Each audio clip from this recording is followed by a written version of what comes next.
Romanos, capítulo 8.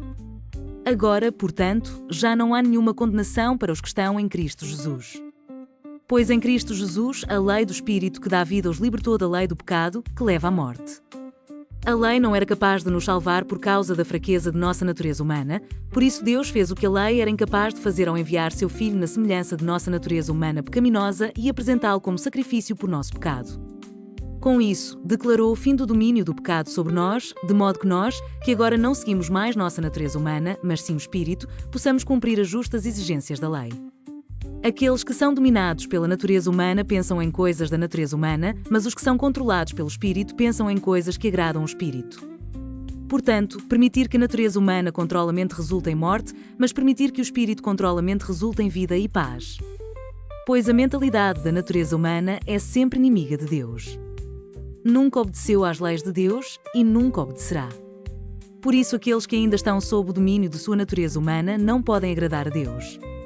Vocês, porém, não são controlados pela natureza humana, mas pelo Espírito, se de fato o Espírito de Deus habita em vocês. E, se alguém não tem o Espírito de Cristo, a ele não pertence. Uma vez que Cristo habita em vocês, embora o corpo morra por causa do pecado, o Espírito lhes dá vida porque vocês foram declarados justos diante de Deus. E, se o Espírito de Deus que ressuscitou Jesus dos mortos habita em vocês, o Deus que ressuscitou Cristo Jesus dos mortos dará vida a seu corpo mortal, por meio desse mesmo Espírito que habita em vocês. Portanto, irmãos, vocês não têm de fazer o que sua natureza humana lhes pede, porque, se viverem de acordo com as exigências dela, morrerão. Se, contudo, pelo poder do Espírito, fizerem morrer as obras do corpo, viverão, porque todos que são guiados pelo Espírito de Deus são filhos de Deus. Pois vocês não receberam um Espírito que os torne, de novo, escravos medrosos, mas sim o Espírito de Deus, que os adotou como seus próprios filhos. Agora nós o chamamos Abba, Pai, pois o seu Espírito confirma a nosso Espírito que somos filhos de Deus. Se somos seus filhos, então somos seus herdeiros e, portanto, co-herdeiros com Cristo. Se de fato participamos de seu sofrimento, participaremos também de sua glória.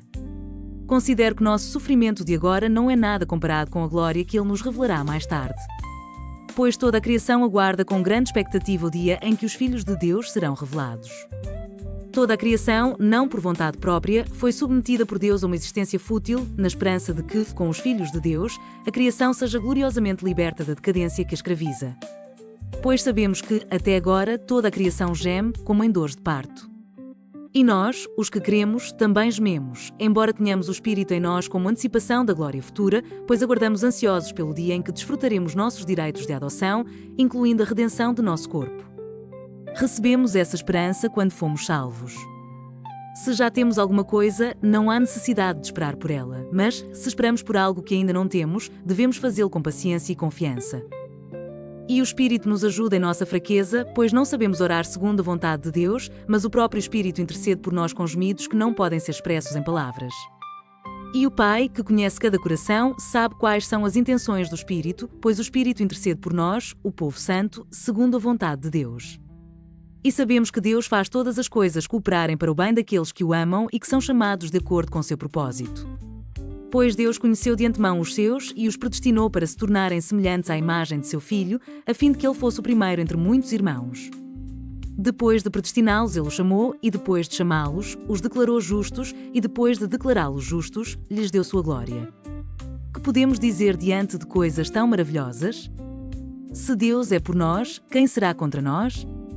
Se ele não poupou nem mesmo seu próprio Filho, mas o entregou por todos nós, acaso não nos dará todas as outras coisas? Quem se atreve a acusar os escolhidos de Deus? Ninguém, pois o próprio Deus nos declara justos diante dele. Quem nos condenará, então?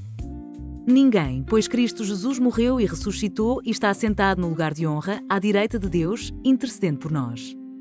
O que nos separará do amor de Cristo? Serão aflições ou calamidades, perseguições ou fome, miséria, perigo ou ameaças de morte. Como dizem as Escrituras, por causa de ti, enfrentamos a morte todos os dias, somos como ovelhas levadas para o matadouro. Mas, apesar de tudo isso, somos mais que vencedores por meio daquele que nos amou. E estou convencido de que nem morte nem vida, nem anjos nem demoníos, nem o que existe hoje nem o que virá no futuro, nem poderes, nem altura nem profundidade, nada, em toda a criação, jamais poderá nos separar do amor de Deus revelado em Cristo Jesus, nosso Senhor.